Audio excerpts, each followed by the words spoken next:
드디어 직장인에서 프리랜서로 돌아오셨습니다. 우리 김대호 씨가 그런 소문이 있습니다. 아주 몸값이 천정부지로 올랐다.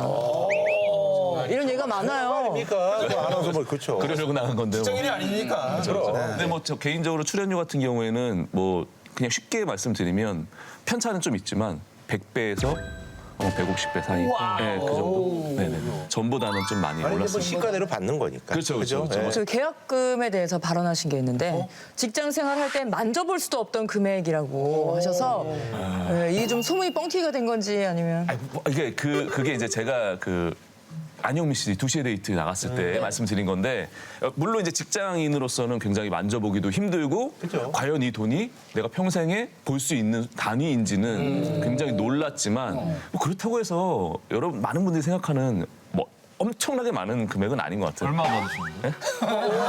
나이스 멘트. 너 먼저 말해. 저기는 사이즈가 다르지. 그죠? 그럼 그걸 투어 얘기할 수 있는 다니고 건 아니고 어쨌든 간에 이제 그 퇴직금 액수보다 계약금 액수가 커요. 근데 저는 중간에 퇴직금 정산을 해가지고 당연히 크죠. 아 여러모로 이제 그러면 정산 안 했다 치면. 안 했다 쳐도 크죠. 아 그럼 대충 이제 정리가. 저는 이제 어느 정도는 알고 있죠. 저도 받아보지 못한 계약금을 받았더라고요. 아니 그 정도는 못 받았지 우리는 이제 과거에 할 때는. 몇 년이죠? 3년 계약했고요. 3년. 근데 이제 계약금이라는 게 사실 아시겠지만 이제 또 세금으로 나가는 부분도 있고 그러다 보면 또 이제 뭐 적정 수준에서 김대호 씨가 프리가 되고 나서 본격적인 일미세가 됐다는데 사실 저는 이제 워라밸을 굉장히 중요하게 생각했던 사람인데 지금 나와서는 저에게 효율적인 건 어떤 건지 돈을 많이 벌고 일을 열심히 하는 게 저한테 더 효율적이라고 생각을 했기 때문에 그게 이제 워라밸로 바뀐 것 같아요. 제가 나가게 되면서 뭐 제안들도 많이 들어오고 있고요. 뭐 가령 뭐 광고로 치면 식음료 분야에서도 들어오고 그다음에 뭐 금융권에서도 들어오고. 예. 근데 이제 뭐 이게 사실 메이드가 돼야 되는 건데 그래서 그런 것들 들어올 때 그냥 열심히 하려고 마음을 먹은 상태고요. 그리고 이제 JTBC, 뭐 채널 A, KBS, SBS 다양한 방송국 그리고 또 유튜브나 이런 곳에서도 또 많이 찾아주셔가지고 제가 기분이 다 좋습니다. 김대호 씨잖아요. 예, 지금은 대호 시대예요. 자 우리 저 김대호 씨가 말이죠. 지금 이제 뭐 프리랜서입니다만 이제 퇴사 전에 직장인으로서 아주 역대급 커리어를 쌓았다는 얘기가 그죠? 예. 작년에 대상 후보에 올랐었고요. 그다음에 이제 최우수상을 받게 돼서 예, 일단 뭐 그 이력만으로만 보면 이제 역대 없었던 너무 영광이었어요. 예. 저는 이제 최우수상에 좀 더 인상 깊었던 이유는 사실 받을 줄도 몰랐고요, 전혀. 이렇게 알려주지 않으니까 받을 줄도 몰랐고 저 때만 해도 그 국부장님 외에는 제가 이제 퇴사를 따로 말씀드린 적은 없거든요. 그러니까 이제 원래는 저는 시상식에 나가면 뭐 제작진도 얘기 안 하고 그다음에 프로그램 얘기도 안 하거든요. 뭐 일일이 기억도 못 하지만 다 소중하니까. 근데 이 시간이 아니면 이제 국원들에게 이제 하고 싶은 이야기를 전할 수가 좀 약간 어렵겠다라는 생각이 이제 딱 들었는데 그때 이제 제가 울컥한 거예요. 그러니까 이제 사람들한테 고마움도 있지만 지난 14년 동안의 시간이 이렇게 막 필름처럼 쫙 지나가는 느낌이 좀 나서 제가 MBC에서 이제 최우상까지 받고 먹퇴사한 이유가 뭐예요? 그렇게 이제 막 생각하실 수 있는데 뭐 어떤 면에서는 사람들이 왜냐면 굉장히 놀랬거든. 그럴 수 있어요. 그리고 이제 있잖아 부장하고 이제 국장한테는 언제 얘기한 거예요? 제가 이제 퇴사를 처음 얘기한 건 이제 나 혼자 산다 작가한테 처음 얘기했어요. 왜냐면 이제 제가 마음을 못 먹고 있을 시기에 이제 갑자기 스케줄을 옮겨야 되는 상황이 생겼고 밀리는 상황이 생겼었어요. 그래서 스케줄을 잡아버리게 되면 제가 이제 제 나름의 생각한 그 기준의 시한이 좀 지날 것 같아서 다음 녹화 스케줄은 잡기가 힘들다라고 얘기를 하고 그래서 그 이후에 말씀을 드린 거죠. 그래서 시기적으로는 아마 12월 한 거의 말경. 근데 이제 마음먹으로 어쨌든 이제 본의 어떤 그 워라밸 아까 얘기한 것처럼 이제 그런 것들을 좀 하려고. 퇴사를 결심하게 된 이유는 정말 돈은 진짜 두 번째고요.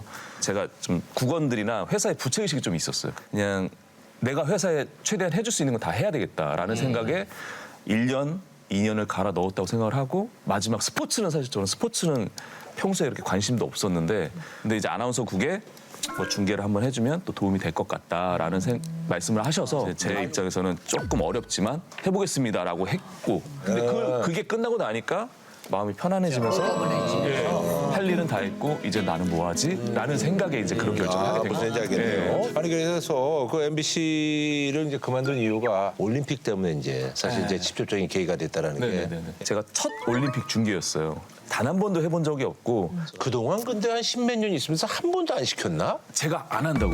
그거 못 돼? 한다고. 예. 그래요? 원래는 이렇게 로테이션으로 좀 도는 거예요. 그렇진 않고요.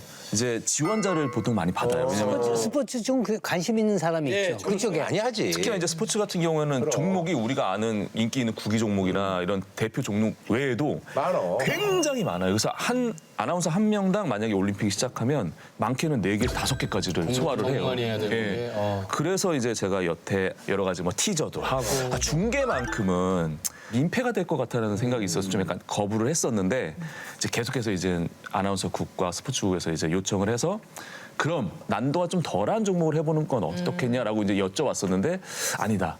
그래도 MBC 아나운서니까 꼭 배드민턴을 해보자. 왜냐면 이게 랠리가 아주 빠르잖아. 정말 빠르고요. 특히나 저는 이제 말이 빠른 편도 아니고 그래. 그 종목에서 나오는 기술 이름이라든지 칠 때마다 얘기해줘야 되잖아. 헤어핀 뭐 다 얘기해줘야 되잖아. 다 해줘야 되는 거예요. 아니나 다를까. 이제 뭐 경기가 나왔는데 뭐 선수 이름도 헷갈리고 의도는 좋았는데 그거 쉽지 않았어. 아시는 분도 계시겠지만 배드민턴 동호회가 가장 많아요. 에이! 네, 가장 많아요. 에이! 네.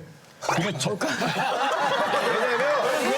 내가 왜 이 말씀을 드리냐면 맞단 얘기야, 맞단 얘기야. 배드민턴 있잖아요. 선거철에 제일 먼저 국회의원 입 후보자들이 그래도 만나는 체육 동호인들이 배드민턴 동호회예요. 저도 몰랐어요. 네. 제일 세. 동의의 리액션이었어요? 맞단 얘기야, 맞단 얘기야. 가장 많아요. 에이. 네, 근데 이제 그 정도로 좀 약간 어떻게 보면 굉장히 좋은 기회였지만 잘못하면 또 양날의 검이 될 수 있어서. 근데 저는 사실 그래요. 뭐 그 이후에 뭐 김대호가 뭐 악수를 뒀다 뭐 이런 평가들이 있기도 했지만 저는 최선을 다했고요. 그래. 네, 최선을 됐죠. 다해서 후회는 없고. 그 의도는 알지. 이제 우리 김대호 씨가 말이죠. 퇴사를 실감하는 순간들이 꽤 있습니다. 사원증 반납하고 뭐 이럴 때도 그렇고. 언제예요? 퇴사는 그냥 사직서 항상 가지고 다니다가 꺼내서 저 나가겠습니다 하고 나가면 될 줄 알았는데 이 과정이 되게 지난하더라고요 생각보다. 왜냐면 이제 MBC에서 여태 받아왔던 것들이 있잖아요. 그걸 다시 다 반납을 해야 됩니다. 의료보험 같은 경우도 이제 또 해야 되고 비품도 반납해야 되고 뭐. 네, 왜냐면 이제 컴퓨터 같은 것들도 이제 정말? 뭐 주기적으로 이렇게 교체를 해주거든요. 그러면 이렇게 그 기계들 다 제대로 있는지 확인하고 이제 반납을 하고 거기에다가 이제 유심칩도 다시 반납을 해야 됩니다. 네, 왜냐하면 저희 핸드폰을 핸드폰도 회사 보조금을 해줘요. 네, 그래서 이제 유심칩을 교환해서 번호는 바뀌지 않지만 이제 회사하고는 이제 보조금을 못 받게 그렇게 하고 그외 여타 뭐 이제 뭐 퇴직금도 회사 계좌로 있던 것들을 어떤 식으로 이제 다시 제 계좌로 받을 건지 현금으로 받을 건지 아니면 다른 곳으로 이제 투자를 할 건지 그것부터 시작해서 뭐 이제 아까 말씀하신 것처럼 사원증, 네, 사원증 같은 것도 이제 그리고 법인카드 이런 것도 이제 반납할 때는 법인카드가 있었어요? 법인카드가 이제 아나운서 같은 경우에는 그 출연료가 나오잖아요. 이제 출연료를 현금으로 받는 게 아니고 법카에다 넣어주는 거야. 법인카드를 받으면 이제 그걸로 이제 뭐 만약에 라디오 뉴스를 했다 그러면 이제 입만 썼잖아요. 그래서 먹는 거에만 쓸 수 있고 우와, 그런 게 있어요? 그런 게 있어요. 네. 그리고 이제 만약에 TV에 나왔다. 그럼 이제 TV에는 이미지까지. 이게 이미지까지 다 썼으니까 이제 뭐 화장품이라든지 이제 먹는 것도 쓸 수 있고 이제 그런 기준이 있습니다. 왜냐하면 법인카드는 비용이니까. 그렇죠. 네, 그래서 이제 지원해주는 게 많으니까. 그렇죠. 그리고 아나운서국 자체 내에서도 뭐 의상비라든지 헤어비라든지 이런 것들 좀 어느 정도 보조를 해주죠. 근데 그래요. 그걸 다 반납할 때 회사를 나왔구나라는 건 좀 약간 느껴져요. 그래.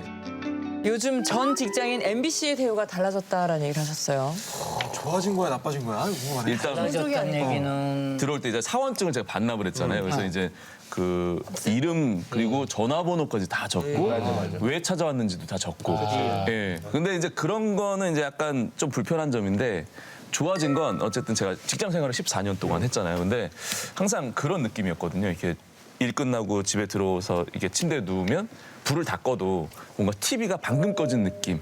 삐 소리 그냥 약간 들리고 제가 이제 집에 이렇게 있잖아요. 그러면 갑자기 속보가 뜰 때가 있어요. 특보. 지금 내 동료들이 일하고 있는데 이 특보가 길어지게 되면 언젠간 내 차례가 오겠구나. 약간 온오프가 가능한 명확해진 그런 느낌이 있어요. 확실하게. 그래서 내 스케줄이 없으면 그냥 톡 온전히 끄면 쉬는데. 예, 그냥 꺼지는 느낌. 그런 경우도 있어요. 사실 이제 연락이 다 매니저한테 가잖아요. 제 전화가 한동안 2년 동안 계속해서 불이 나게 울리다가 안 울리는 거예요. 그치, 이제 회사로 가니까. 맞지, 맞지. 그 상황에 대한 그 정적에 대한 불안감은 또 있어요. 예. 그래서 아무리 꺼져도 일이 없는 경우에 대한 그런 불안함 이런 것들도 또 약간 동반을 하더라고요. 그리고 이제 헤어 메이크업 같은 경우에도 MBC 직원일 때는 그냥 바로 여기 3층에 가서 받으면 되는데 지금은 이제 샵을 따로 계약을 해야 되잖아요. 근데 이게 비용이 또 생각보다 많이 들어가더라고요. 의상 스타일리스트부터 시작해서 맞아.